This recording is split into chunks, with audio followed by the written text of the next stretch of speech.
Okay, grade 10s, 9.20, especially for your payments that you're making, has got a bit of a catch to it. So I'm quickly going to show you what to do with it, especially when you CPJ or you're busy with the general ledger. There's something noted here in the exercise. It says your SARs are only going to be paid the 7th of each month. So it'll be the next month. So you're calculating it now on the 25th, and then the following month you'll pay it on the 7th. Pension and medical aid, you're only going to pay on the 15th of the next month. So that means you'll calculate it now, but it's going to be left hanging until the 15th of next month. Good news for skills and UIF, that will be paid on the last month like you've done with the other exercises, and the salaries will be on the 25th of this month. So let's look at how it ends up in the general ledger, because it does make more sense than just looking at the CPJ.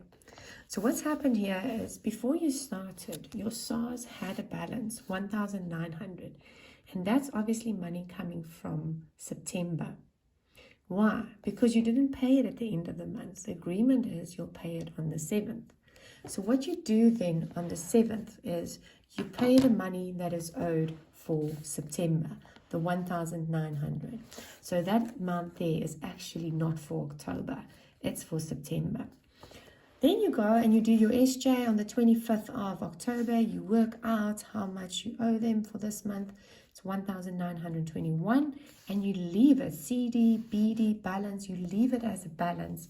You will pay them on the 1st, or not the 1st, the 7th of November next month for this month's SARS PAYE tax. If you look at medical aid, similar story.